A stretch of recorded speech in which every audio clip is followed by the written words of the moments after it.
When asked about the ugliest cars of the 1970s, we're tempted to say, all of them.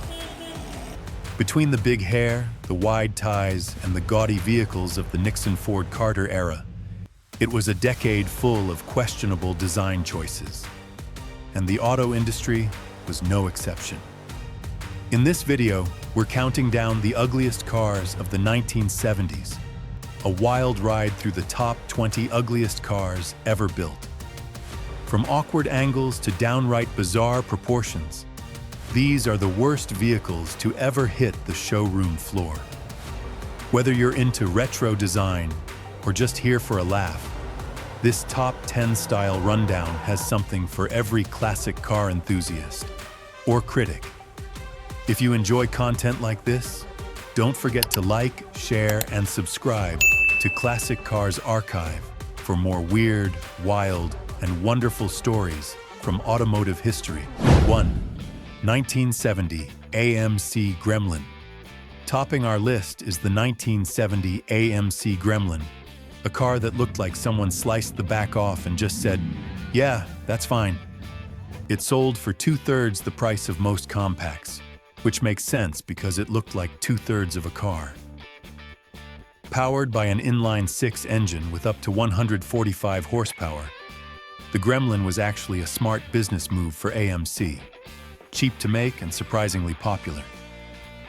But let's be real.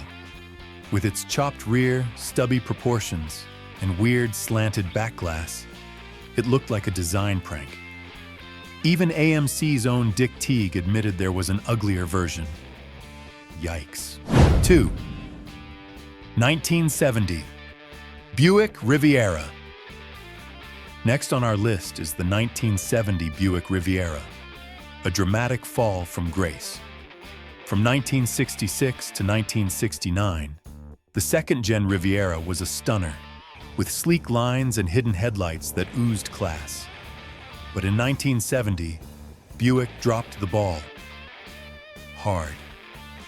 The redesign gave us a front grille that looked like it was melting off the car, bloated body lines and rear fenders that seemed to be swallowing the wheels like creeping fungus. Under the hood, it still packed a 455 cubic inch V8 with 370 horsepower. But no amount of muscle could save it from the styling disaster. Critics and fans alike were stunned, and not in a good way. Sales plummeted as buyers turned away from what looked like a beautiful car left out in the rain for too long. Thankfully, Buick redeemed itself with the boat-tail Riviera in 1971. But this 1970 misstep still haunts car lovers to this day.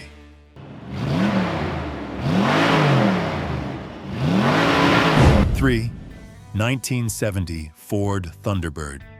Coming in hot is the 1970 Ford Thunderbird, a car that went from classy cruiser to full-on cartoon bird. Late 60s T-Birds were stylish in a subtle, confident way. Then Ford decided, let's give it a massive beak. The result? A front end that looked like a bird of prey mid-screech. It still had a big block 429 V8 under the hood, pumping out 360 horsepower. But all anyone could focus on was that awkward, jutting nose. It was supposed to look aggressive. Instead, it looked confused. Thunder? Maybe. But this time, the bird stole the show, and not in a good way. 4. 1970 Porsche 914. Here comes the 1970 Porsche 914, a car that's more awkward than athletic. Porsche teamed up with Volkswagen to create an affordable mid-engine sports car, and while the idea was solid, the execution, not so much. The 914 featured a flat-4 engine with around 80 horsepower and excellent handling, thanks to its mid-engine layout. But let's talk about that design. With its squared-off body, oversized sail panels, and weird proportions, especially the vast, empty space between the B-pillar and rear wheels, the 914 looked more like a kit car than a proper Porsche. Its pop-up headlights gave it a bug-eyed stare, and the greenhouse had all the charm of a shoebox. Yes, it was practical and fun to drive, but when you dream of owning a Porsche, you imagine sleek curves, not a geometry lesson on wheels. The 914 embraced its dorkiness, but that didn't make it any prettier. 1970 Saab Sonett III. Next up on the list is the 1970 Saab Sonett III, a car that proves even the Swedes can have a design misfire. Built with American buyers in mind, Saab seemed to think that what we really wanted was a sports car with a massive nose. The result? An oddly stretched front end, made even worse by the chunky 5mm bumper regulations, giving it a snout that looked like it belonged on a different car entirely. Under the hood was a 1.7-liter Ford V4 engine making about 65 horsepower. Not exactly thrilling performance. But the real issue was the proportions. A long, droopy front paired with a stubby, chopped-off tail. It looked unbalanced and confused, like a car caught between two design languages. It wasn't until the Saab 900 that Americans began to take the brand seriously. The Sonett III? It mostly made people do a double take, and not in a good way. 1972 Subaru GL Coupe. Up next is the 1972 Subaru GL Coupe, proof that not every attempt at stylish hits the mark. In the early 70s, Subaru was gaining traction in the US with practical, no-nonsense cars that were reliable and efficient. But someone at Subaru decided it was time to shake things up with a sleek new design, and things went sideways. The GL Coupe ended up looking like a car that was too long to fit in a shipping container, so they just lopped 8 inches off the back, slapped on a bumper and taillights, and called it done. The result? A weirdly unbalanced body with a front end that felt stretched and a tail that looked like it was cut mid-production. Under the hood, it had a 1.4-liter or 1.6-liter flat-4 engine, which was fine. But let's face it, no one was distracted by the performance. People were too busy wondering, why does it look like that?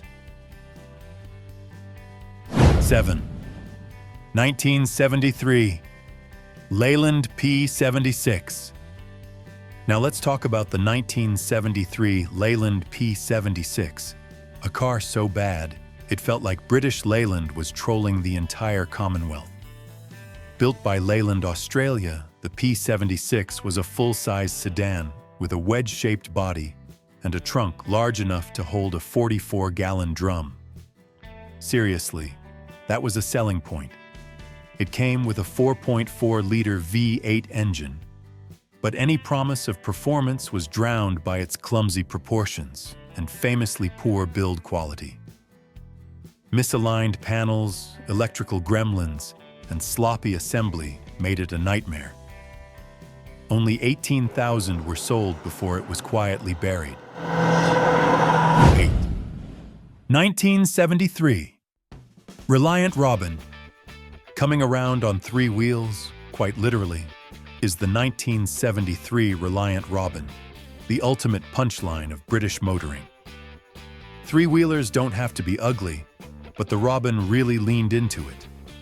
With its awkward, goggle-eyed front end, tiny rear wheels, and absurdly narrow track, it looked more like a cartoon sketch than a real car. Powered by a 750cc or later 850cc inline-4 engine, it was technically fast enough for city roads. But good luck staying upright in a sharp turn.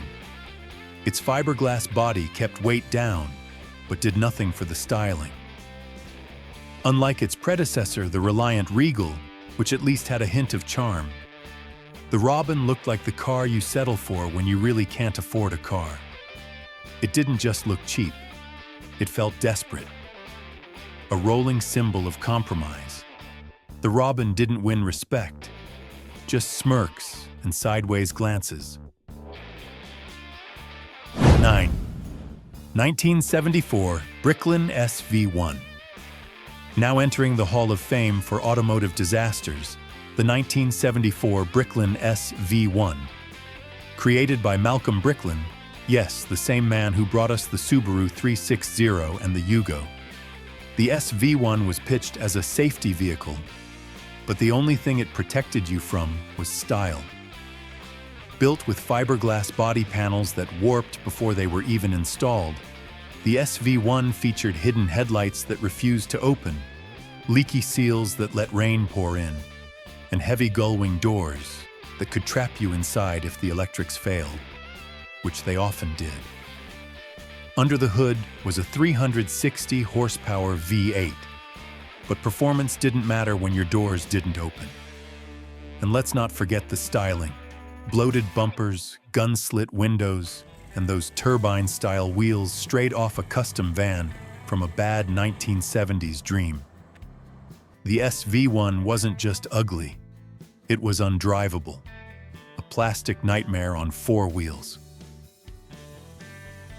10th, 1974 Sebring Vanguard CityCar. Next up is the 1974 Sebring Vanguard CityCar, the vehicle that made people think electric cars were just souped-up golf carts. And honestly, in this case, they weren't wrong. Designed by Sebring Vanguard, the CityCar featured a laughable 2.5 horsepower electric motor, later upgraded to a thrilling 6 horsepower, and a boxy, wedge-shaped body that looked like it was drawn with a ruler by someone in a hurry. It had a range of about 40 miles and a top speed of 28 miles per hour, though it took over 6 seconds just to reach 25. Later renamed the Commuter car, it gained even more absurd bumper extensions for reasons no one fully understands. Safety? Not really. Style? Definitely not. It was slow, awkward, and downright embarrassing to drive. The CityCar wasn't just ugly, it was the electric punchline of the decade, making sure no one took EVs seriously for years to come. 11. 1974 Ford Mustang II. Coming in with crushed dreams and padded vinyl is the 1974 Ford Mustang II, a car that shrank the muscle and cranked up the cringe. Ford downsized the Mustang for the fuel-conscious 70s, and while that made sense on paper, the styling of the Ghia model took things way off track. Ford thought adding opera windows, a padded vinyl roof, and color-matched bumpers would give it a touch of European luxury.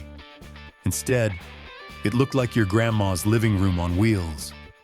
And let's not forget those Granada hubcaps, as if no one would notice. Under the hood, the base engine was a limp 2.3-liter four-cylinder, making just 88 horsepower. Sure, it sold well, but we're pretty sure that was due to timing, not taste. The Mustang II Ghia wasn't just a styling misstep. It was a full-on identity crisis in chrome and vinyl. 12th. 1975 AMC Pacer. Coming up next, the 1975 AMC Pacer, a car that turned heads for all the wrong reasons. The idea was clever, a compact car with big interior space and wraparound glass for maximum visibility. But the execution, not so great. The Pacer's massive windows made drivers feel like goldfish in a bowl, and the oddly lopsided design, with doors of different lengths and a rear end shaped like a melted jelly bean, didn't help its cause. In 1978, it got even worse with a bulging hood and upright grille to fit an optional V8, making the car look heavier and more confused than ever. With taillights that looked like they were smeared on with a spatula and engines that drank gas like it was going out of style, the Pacer was a nerdy misfire, long before nerdy was cool. 13th, 1974, Vanden Plas 1500. Let's take a look at the 1974 Vanden Plas 1500. Proof that a fancy grille can't hide bad design. British Leyland took the dreadful Austin Allegro, slapped on a chrome upright grille, added leather seats, thick carpets, and even fold-down picnic tables in the back, all to convince buyers it was a luxury car. Spoiler alert, it wasn't. Underneath the posh touches was the same poorly built, awkwardly styled Allegro, famous for its square steering wheel and dodgy reliability. The Vanden Plas 1500 cost nearly twice as much as the base model, but delivered none of the prestige. It was like putting a tuxedo on a scarecrow, still lifeless, just fancier. Aimed at buyers who wanted a Jaguar but could only afford a jalopy, this car was all show, no substance, and unfortunately, not much to look at either. 14. 1975 British Leyland Princess. Now let's talk about the 1975 British Leyland Princess. A car so unwanted, even its own family of brands didn't want to claim it. Originally sold under the Austin, Morris, and Wolseley names, it was eventually rebranded simply as the Princess, likely because no one else wanted the blame. With its awkward wedge shape, it looked like a hatchback, but wasn't. Instead of a practical liftgate, you got a tiny trunk lid, making cargo access a frustrating chore. It was powered by a range of underwhelming 4- and 6-cylinder engines, and true to British Leyland form, build quality was laughable, with electrical gremlins, rust issues, and a reputation for unreliability. The design was clunky, the functionality poor, and the driving experience forgettable. Shortly after its launch, British Leyland itself collapsed and had to be nationalized. Coincidence? We think not. The Princess was less royal elegance, more royal mess. 15. 1977 Datsun 200SX.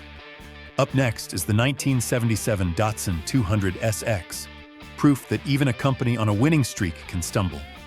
By the late 70s, Datsun had built a solid reputation in the US with reliable economy cars like the B210 and 510, and performance icons like the 240Z.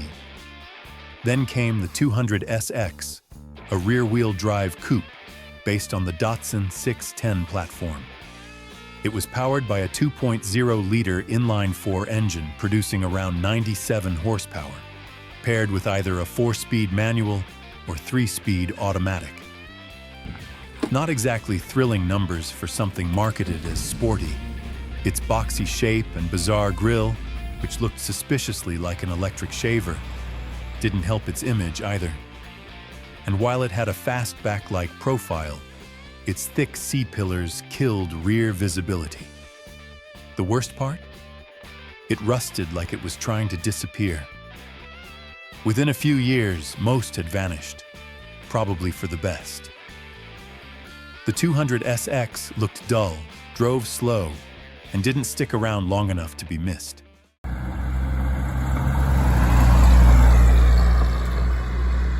16. 1977 Lata Caballero.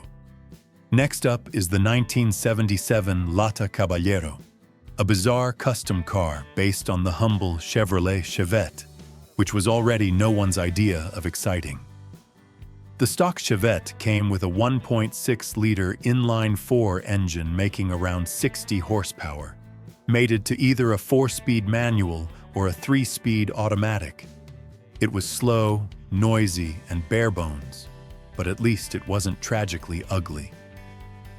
Enter Donald E. Steinbach of Post Falls, Idaho, who decided to improve it by adding 350 pounds of Bondo and fiberglass, giving it oversized Monte Carlo-style fenders, a mock luxury grille, and exaggerated body lines. He sold these creations, called the Lata Caballero, for nearly twice the Chevette's price. Around 90 were made, including a few El Camino-style pickups that somehow looked even worse. Why he named it after his wife while misspelling the Spanish word for gentleman is anyone's guess. In the end, Steinbach lost a fortune, and we lost a little faith in automotive design.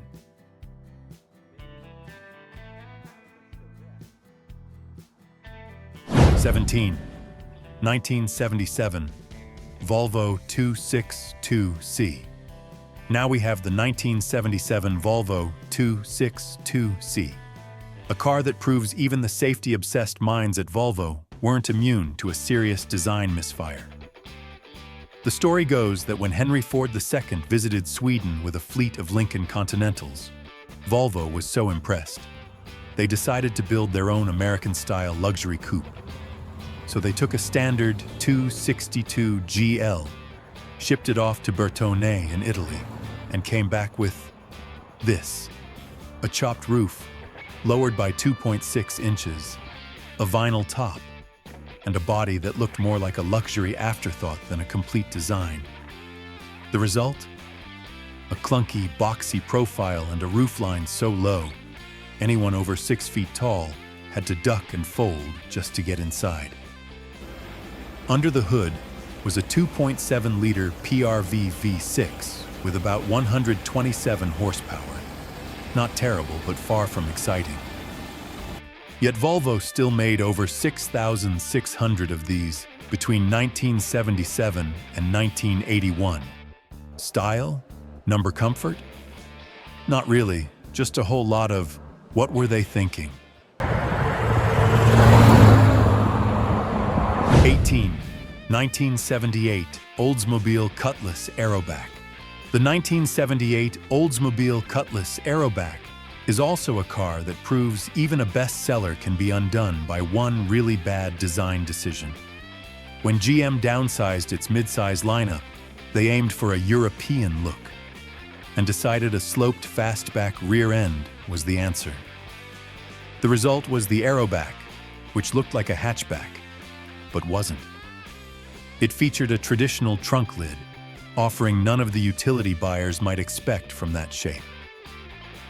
Under the hood, it came with a variety of engine options, including a 3.8-liter V6 producing around 105 horsepower, a 4.3-liter V8, and even a 5.0-liter 305 cubic inch V8, though none of them made the car feel particularly sporty.